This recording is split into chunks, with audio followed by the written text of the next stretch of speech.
Michael Amou, bonjour. Bonjour. Vous êtes le dirigeant de Meta 4. Êtes-vous satisfait des résultats de Meta 4? En tout cas, sur cette année, oui. Nous sommes en pleine mutation de modèle économique, porté par la croissance des marchés de l'externalisation, du SaaS, à la fois dans le domaine de la paie et des ressources humaines. Quelle croissance attendez-vous pour les prochaines années?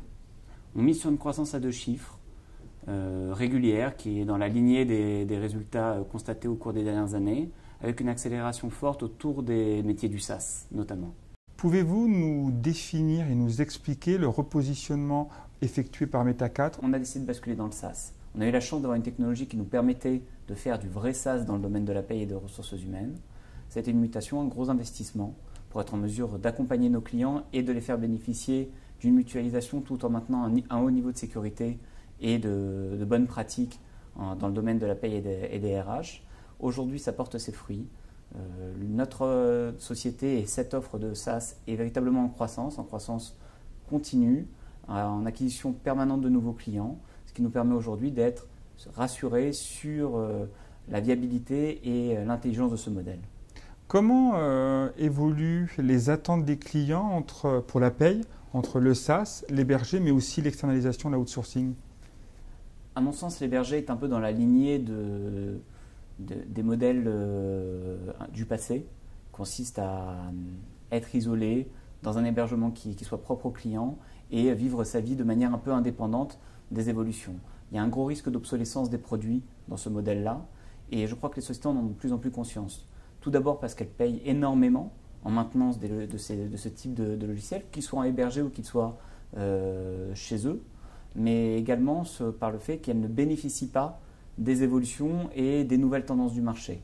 Donc la mutation est très forte vers le SaaS, la demande est forte et le marché est dynamique sur ces éléments-là.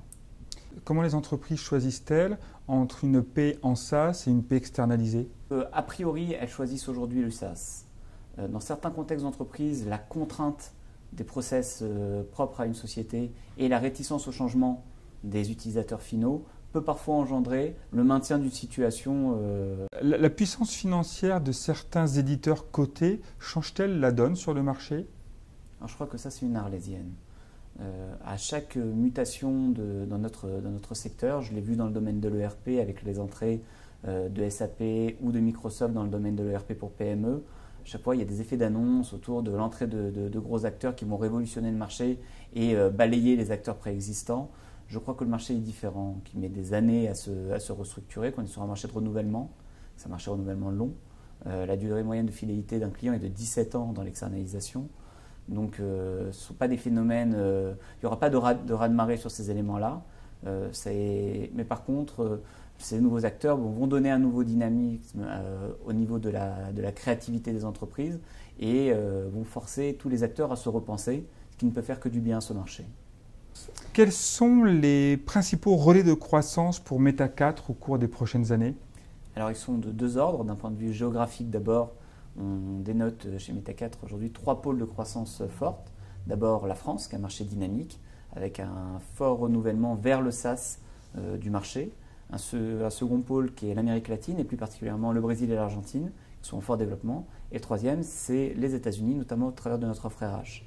Le deuxième axe, c'est véritablement au travers de nos offres de services, où aujourd'hui l'ensemble de nos géographies évolue très fortement vers l'externalisation en mode SaaS, et également vers une approche de RH autour du Core HR. Le Core HR est une offre un peu différente de l'offre traditionnelle autour des ressources humaines de Talent Management.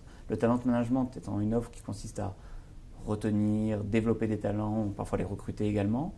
L'offre de Core HR étant plutôt une offre de consolidation des données individuelles, orientée vers le management, afin de permettre d'avoir une vision stratégique des politiques RH. Michael Amou, merci beaucoup.